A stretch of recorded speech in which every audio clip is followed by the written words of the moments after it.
Level C1, Lesson 5. Who are you calling lazy? Listening. The president and his GOP opponents tell us American workers have gotten soft. Hardly.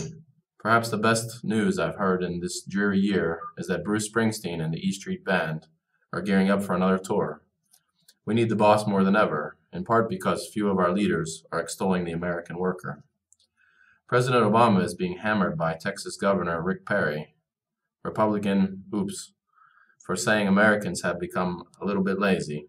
In truth, the president was referring not to working men and women in general, but to what he sees as a decline in the zeal with which corporate elites and government policymakers have been chasing foreign investment. But maybe Perry is getting away with taking the president unfairly out of context, because in September, Obama told an Orlando television anchor, "The way I think about it is, this is a great, great country that had gotten a little soft, and we didn't have that same competitive edge that we needed over the last couple of decades." Former Massachusetts Governor Mitt Romney, Republican Wall Street, has joined Perry in bashing the president.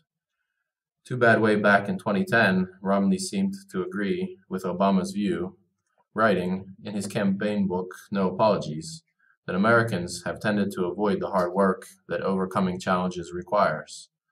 The view that America's economic problems are caused by laziness was repeated in recent days by House Budget Committee Chairman Paul Ryan, Republican Ayn Rand. Part of it is the culture of people just having no work ethic, Ryan said. Ryan is an expert on the work ethic. He's a self-made millionaire. If by self-made you mean he was born into a family that has been wealthy since his great-grandfather founded Ryan Incorporated, Central, in 1884. Herman Cain, Republican Pepperoni, and Newt Gingrich, Republican Tiffany's, also blame the victims of the recession. Gingrich has said Occupy Wall Street protesters should go get a job right after you take a bath, while Cain has proclaimed, if you don't have a job and you're not rich, blame yourself. There's only one problem with all this bashing of working people. It's untrue. Working Americans haven't gone soft. They're not lazy. It's politicians who refuse to check their facts who are the lazy ones. All they need to do is grab a copy of the State of Working America, the indispensable compendium of economic statistics published by the Economic Policy Institute. The data are clear. Americans have the fewest guaranteed vacation days and holidays of any major industrialized country.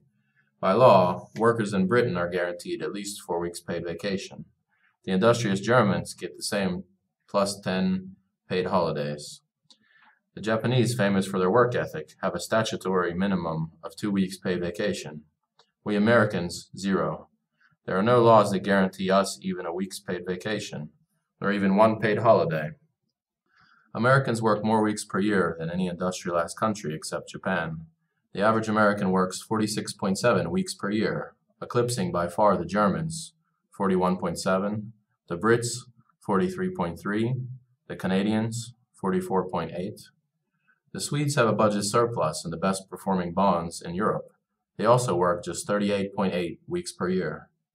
Americans work more hours than any other Western nation. The average American works 1,804 hours per year.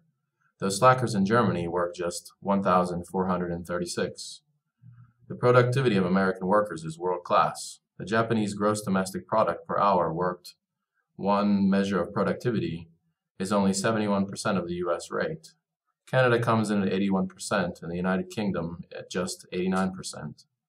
Americans are hardworking. There's just not enough work to go around right now, and that's not their fault.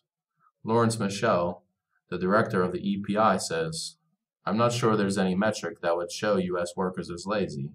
That's why he calls the charge both wrong and insulting."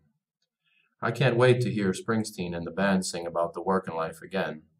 Little Steven on guitar, Max Weinberg on drums, the boss on vocals, and the man who ought to be an honorary East Streeter, Larry Michel, on economic data.